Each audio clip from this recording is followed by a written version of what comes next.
Welcome to today's online class. Today I'm going to talk about the next Canadian poet. In my previous class I talked about Derek Walcott, and in today's lecture I'm going to talk about Seamus Heaney. Okay, he happens to be another influential Canadian. In fact, he was an average poet. But he spent his time in Canada also. So, Seamus Heaney is also one of the influential, poets of Commonwealth, era. Okay, and we find, his writings have a lot of influences with reference to Canadian context. Okay. So let me talk about, Seamus Heaney. No, Seamus Heaney, was known. Obviously came to prominence when he won the 1995 Nobel Prize for Literature, and he was born in 1939 in Northern Ireland. So as I told you, he was an Irish-born poet. In 1970, he moved to the Republic of Ireland, and before 1970, he stayed in Canada. Okay, and he has done extensive teaching and has written on other poets as well. And one of his books on prose is entitled "The Government of the Tongue," okay, which was published in 1988. And then you have another work on Station Island, published in 1984, which happens to be a very remarkable volume of poems. Okay, so when you look at his poetry collection, Station Island, okay, that is one of the remarkable collection of poems. As far as his major works are concerned, his major works include 11th poem, which was published in 1965, Death of Naturalist, that was published in 1966, Door into the Dark, published in 1969, and The Hall Lantern, okay, published in 1987. So, these are the major works, okay, for which he is known, okay. And now let me talk about his major concerns, okay, major concerns of his poetry, particularly his poetic and discourse. His main strength is the imaginative richness and intellectual depth of his rendering of the Ireland of the 60s to the 90s. So though he starts writing in the 90s, okay, about Ireland of the 60s, he does it in a very remarkable manner. And his strength is obviously imaginative richness. Okay, so he's making use of imagination in a very rich manner. And so he has remarkable the whole element of feeling about both geographical terrain and human suffering. So he's touching upon these both realms of writing, geographical terrain and human suffering. And W.H. Auden happens to be an influence on him, and so is Robert Lowell. So even we have seen in the previous lecture how Robert Lowell influenced Derek Walcott as well, and so was Heaney's, okay, Seamus Heaney. So W.H. Auden and Robert Lowell both were influences on his writings. Now, part of Seamus Heaney's remarkable poem, which was entitled Bogland. Okay, let me read a few lines from this poem, which is entitled Bogland. It goes like this: we have no prairies to slice a big sun at evening.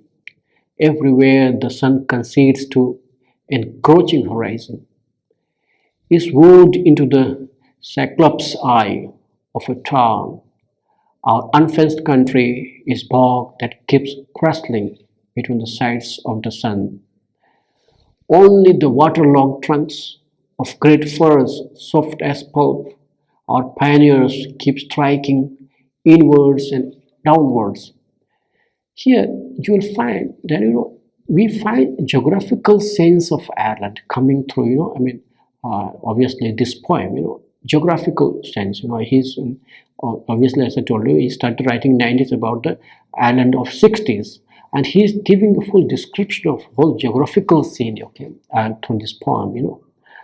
There is another poem which is entitled From the Frontier of Writing, which really gives a sense of the civil conflict happening in Northern Ireland. Okay, so he talks about that conflict also happening, okay, in Northern Ireland in this point from the frontier of writing. Okay?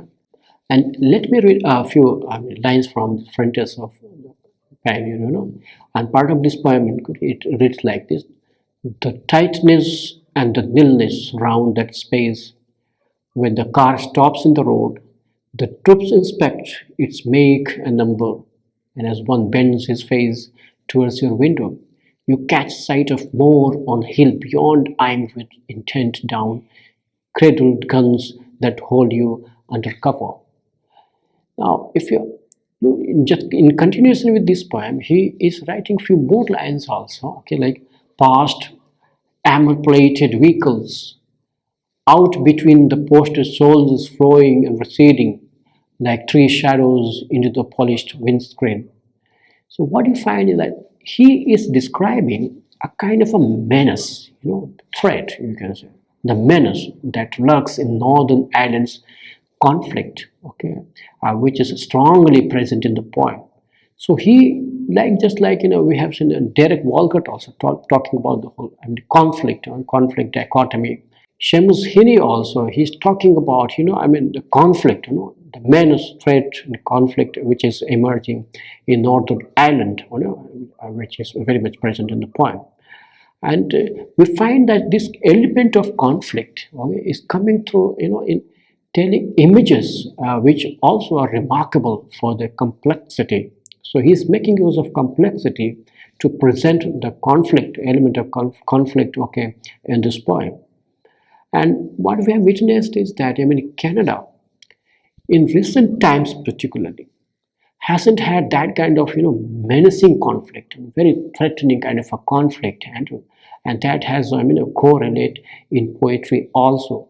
So Seamus Heaney is, he is portraying that conflict, menacing conflict which is emerging there, and we find that, it's very, really, realistic portrayal of what has happened there. He's talking about conflict, okay, which was existing in Northern Ireland, Northern Ireland. Now let me talk about his other elements, okay, which he has touched upon in his writing, okay, particularly the elements of naturalism, okay. When you talk about naturalism, obviously the whole nature itself comes to the fore, and at what time, Seamus Heaney's, books made up 2/3 of the sales of living poets in the United Kingdom. He was so famous, and it became, very popular, okay, in United Kingdom for the simple reason that he, he he drew upon elements of naturalism, okay, in his poem, okay, in his poetry, and his books really made up, very great popularity, in United Kingdom, and his work often deals with the local surroundings of Ireland, and particularly in Northern Ireland, where he was born and lived until young adulthood, Speaking of his early life and education, he commented, okay, saying that I learned that my local county dairy experience, which I had considered archaic and irrelevant to the modern world, was to be trusted. And they taught me that trust and helped me to articulate it. So he is all praise for his own, local place, local country, local experience, okay, which he thought once that was very archaic, which very irrelevant. But later on, he realized that it is not irrelevant to the modern world, but it is something which was to be trusted, okay, at which he is, admitting to all of us also. And he's saying that these were the things, local experiences, local county dairy experience, which really taught him to have trust, and also those experiences really helped him to articulate and talk about the local experiences, So he was highly influenced by his local dairy experience as well, Now there are two books, One is entitled The Death of Naturalist, which was published in 1966. There was another book which was entitled Door into the Dark, which was published in 1969. And these both books, focus on the details of rural and parochial life, in both books, okay, Death of a Naturalist, even The Door into the Dark, we find this whole element of, rural, entity and a parochial life, being portrayed, okay, by him, and in number of other volumes also, like beginning with The Door into the Dark, which was published in 1969, and Wintering Out, which was published in 1972. Seamus Heaney, he spent a significant amount of, time writing on the Northern Irish bog. The whole land itself. He's talking about that. And so in both books, you can Door into the Dark, also Wintering Out, we find he's focusing on Northern Irish bog. Okay. So particularly of note is the collection of the bog body poems, okay, which was published in a collection of poems which was entitled North, published in 1975, featuring mangled bodies preserved in the bog. So he's talking about those bodies which were preserved in the bog, and we have some other beautiful poems written by him, such as Bogland, even Bog Queen, and these were the two poems which addressed political struggles directly for the first time. So here we'll find that certain political influences were also okay in him on him, and they were getting reflected through his writings also. So particularly these poems, Bogland and Bog Queen, again, they really deal with political struggles that he had. So as I told you, he had certain political influences also. Now, when we talk about his political allusions, the allusions to sectarian difference widespread in Northern Ireland through his lifetime, can be found in his poems. So we find, sectarian. He's talking about that, the whole theme of sectarian difference, how this difference was found there, particularly sectarian difference. So these are getting reflected in his poems, and his books entitled Wintering Out, which was published in 1973, even North, which was published in 1975. Both these books, seek to interweave commentary on the troubles with a historical context and as well as a wider human experience. So both these troubles with historical context and troubles with wider human experience are getting reflected in both the books, Wintering Out and in North. So obviously, we see these political allusions, references coming through.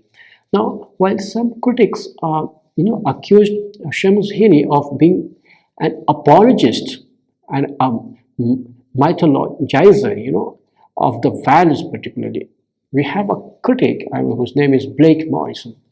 He suggests the poet, he talks about poet, telling us, he says the poet has written poems directly about the troubles as well as elegies for friends and acquaintances who have died in them.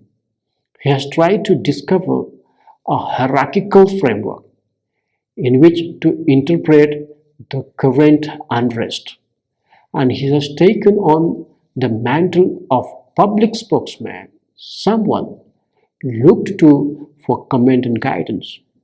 And yet he has also, shown some signs of deeply resenting this right, and defending the right of poets to be private and apolitical, and simultaneously also questioning the extent to which poetry, however committed, can influence the course of history. So, well, we see Black Morrison, talking a lot about this poet, and talking about, how he is dealing with the troubles as well as elegies for his friends and acquaintances, and he's talking about how, he looked for, comment and guidance, okay, for, for public places, And so political, we find whole element of political allusions, okay, being present in his writing. Now another critic, Sean O'Connell, okay, in the New Boston Review, talks about Seamus Heaney and his characteristics, okay, saying that those who see Seamus Heaney as a symbol of hope in a troubled land are not, of course, wrong to do so. That means he was also of the view that Seamus Heaney was a person who talked about hope in a troubled land. He sort of gave a kind of a new kind of a hope to the people. Okay? He became a ray of hope for the people, particularly in the troubled land. Troubled land is obviously Northern Ireland.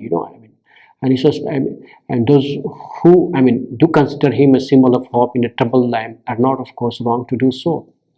Though they may be missing much of the undercutting complexities of his poetry, the backwash of ironies which make him as bleak as his pride.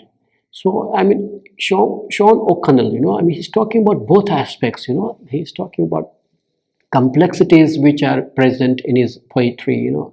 He's talking about ironies, which are very much present, having double meaning, okay, of the words which he's using, double meaning of the text which he's using, and which make him both, bleak as well as bright, both, So obviously, Sean O'Connell is, presenting him to be a poet of hope, a symbol of hope, Obviously, giving emphasis on the fact that he was the person, who, is incorporating both elements of complexities, elements of ironies, and he's touching upon both aspects, positive as well as negative in portraying the life of the people, okay.